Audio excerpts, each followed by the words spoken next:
Hello everyone. आज हम जिस टॉपिक के बारे में पढ़ने जा रहे हैं वो है VI graph and it's interpretation. बच्चों, इस टॉपिक को समझने के लिए हमें थोड़ा समय में पीछे जाना पड़ेगा और हमें देखना पड़ेगा ओम्स लॉ और उसका सर्किट कैसा था। तो आइए देखते हैं। This is the circuit diagram of Ohm's law. ये आपके NCERT में गिवन है। ओके, तो यहाँ पर आप देख पा रहे होंगे कुछ डॉटेड लाइंस दी हुई हैं और उसके पास सेल और आप कह सकते हैं बैटरी का सिंबल बना हुआ है। यहाँ से ये कनेक्शन होता हुआ आपको रेजिस्टेंस को कनेक्ट करता है और रेजिस्टेंस के पैरेलल में आप देख पाएंगे एक वोल्ट मीटर है और फिर उससे सीरीज में आपको एमीटर का कनेक्शन मिलता है। यहाँ एक की दिखाई गई है जो कि क्लोज्ड है और इसमें से करंट का फ्लो हो रहा है। तो इन डॉटेड लाइंस का बेसिकली मतलब क्या था? जो पहला ऑब्जर्वेशन लिया गया वो ऐसा कुछ लिया गया कि ये कनेक्शन यहाँ से दिया गया ताकि सिर्फ एक बैटरी के साथ ही हमारा कनेक्शन रहे। जब हमारा एक बैटरी के साथ कनेक्शन रहता है और सर्किट कंप्लीट हो जाता है तो इसमें करंट फ्लो करता है और यहाँ लगा वोल्ट मीटर और एमीटर कुछ रीडिंग शो करता है। वो रीडिंग हम नोट कर लेते हैं। उसके बाद हम अपने एक्सपेरिमेंट को रिपीट करते हैं, बट दिस टाइम हम क्या चेंज कर रहे होते हैं, ये कनेक्शन हम यहाँ से निकालकर इस बार इस जगह से करते हैं। और इसमें होता क्या है कि ये दो सेल एक समय पर कनेक्टेड रहते हैं और इन दोनों का कंबाइंड पोटेंशियल एक्ट कर रहा होता है।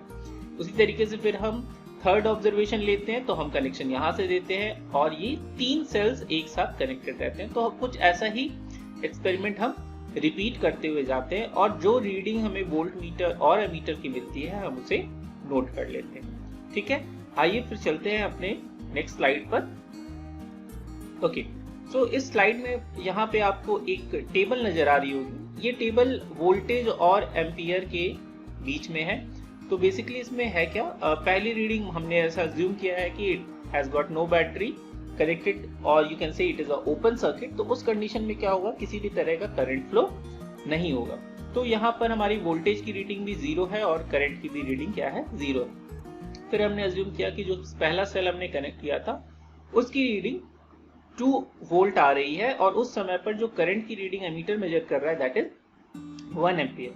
अब जब हमने अपना एक्सपेरिमेंट रिपीट किया विद डिफरेंट कंडीशंस और अब हमने 2 बैटरीज कनेक्ट की तो उनका कंबाइंड पोटेंशियल हमें देखने को मिला दैट इज 4 वोल्ट और उस समय पर जो एम्पियर रीडिंग थी वो थी 2 एम्पियर। उसी तरीके से फिर 3 बैटरी कनेक्ट की तो हमें वोल्टेज रीडिंग मिली 6 वोल्ट और हमें करंट रीडिंग मिली 3 and the same it is repeated and the readings are 8 and 4। Okay, अब हम क्या करते हैं, हम इन पॉइंट्स को ग्राफ पे प्लॉट करते हैं। हमारा ग्राफ जो है इसमें y एक्सिस पे आपको वोल्टेज है और x एक्सिस पे करंट मार्क किया गया है।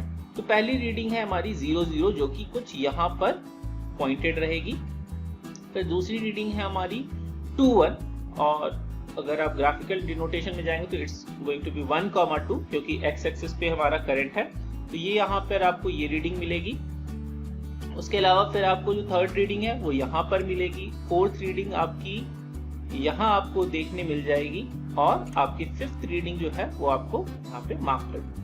जब ये सारे पॉइंट्स हम मार्क कर लेंगे then we will join them with a straight line. हम उसे एक स्ट्रेट लाइन से अटैच करते हैं और हम ये पाते हैं कि जो रिलेशन है वो डायरेक्टली प्रोपोर्शनल है, यानी कि जो भी इंक्रीमेंट हो रहा है इन दोनों के वैल्यू में वो प्रोपोर्शनेट है एक दूसरे से, यानी एक बढ़ रहा है तो दूसरा भी उसी प्रोपोर्शन में आगे बढ़ रहा है। जैसे आप यहाँ देख पा रहे होगे यहाँ 0 से 2 का गैपिंग है, यानी 2 का इंक्रीमेंट है, फिर 2 से 4 फिर यहाँ पे 2 का इंक्रीमेंट है।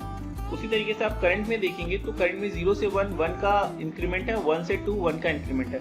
तो जब ये 2 की वैल्यू के साथ इंक्रीज कर रहा है वहीं करंट यहाँ पर 1 की वैल्यू के साथ इंक्रीज कर रहा है, तो ये प्रोपोर्शनेट है। तो इसी को ये ग्राफ यहाँ पे दिखाता है। अच्छा, अब बात करते हैं इंटरप्रिटेशन ऑफ द ग्राफ। तो इस ग्राफ को देखकर हमें क्या समझ में आता है या इस ग्राफ से हमें क्या वैल्यू मिल सकती है।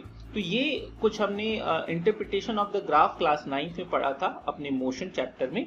तो उस चैप्टर में हमने डिस्टेंस टाइम ग्राफ और वेलोसिटी टाइम ग्राफ के बारे में पढ़ा था और वहां पर हमने स्लोप के बारे में स्टडी की थी। तो स्लोप बेसिकली ये जो इंक्लिनेशन है पर्टिकुलरली इस लाइन का x एक्सिस से ये दिखाता है स्लोप। तो इसे आप tan थीटा भी लिख सकते हैं, और tan थीटा आपको अभी क्लास 10th में आगे जाकर पढ़ने को मिलेगा। इसको मैं सिंप्लीफाइड वे में लिख दे रहा हूँ कि स्लोप हमारे लिए क्या होगा, measurement on y axis divided by measurement on x axis.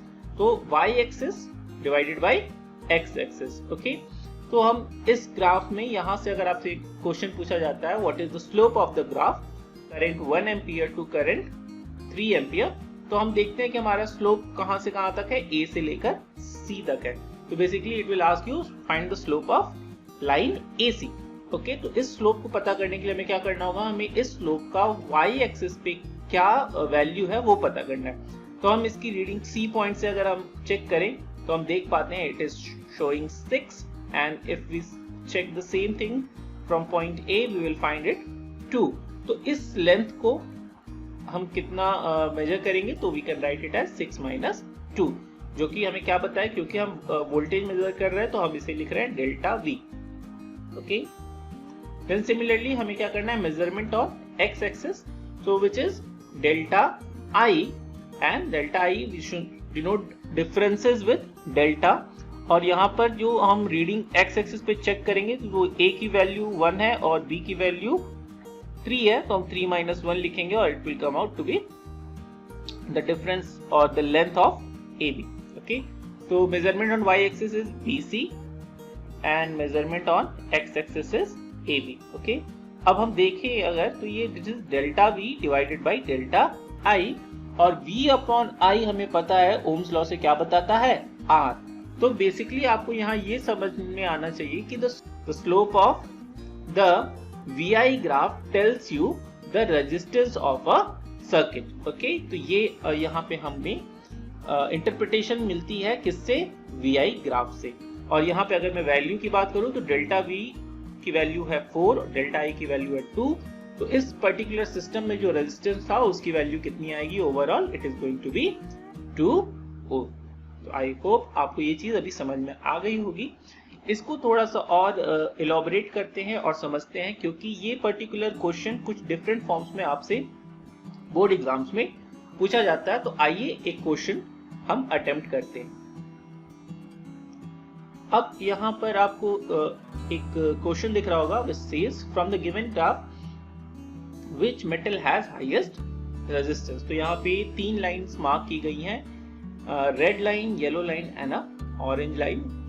Yellow is for metal A, then orange is for metal B and red one is for metal C। अब जब आपसे इस तरह का क्वेश्चन पूछा जाएगा तो आपको ये पता होना चाहिए कि व्हाट इज इट, किसका रेजिस्टेंस सबसे ज्यादा होगा। तो यहाँ हमने बात की थी स्लोप की, तो ऑब्वियसली जिसका स्लोप ज्यादा होगा उसका रेजिस्टेंस ज्यादा होगा। अब स्लोप से हमें क्या मतलब है, स्लोप से हमारा सीधा सा मतलब है what amount of angle is subtended by that line from x axis. ठीक है, तो ये x एक्सिस से कितना एंगल सबटेंड कर रहा है।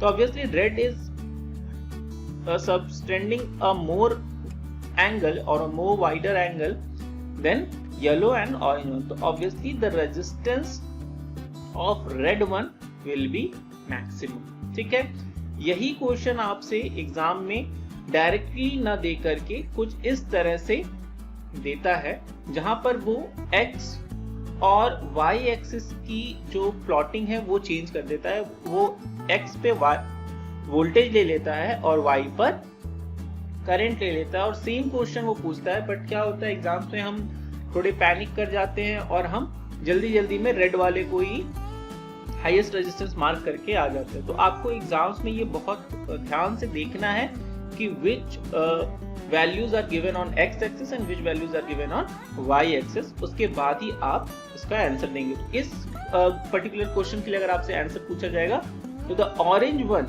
Is having the maximum resistance because that is what it is subtending, the orange one is subtending the maximum angle with the current। so ये आपको थोड़ा सा समझना है यहाँ पर। and this is it for today। I hope you got the points and you will do good in your exams।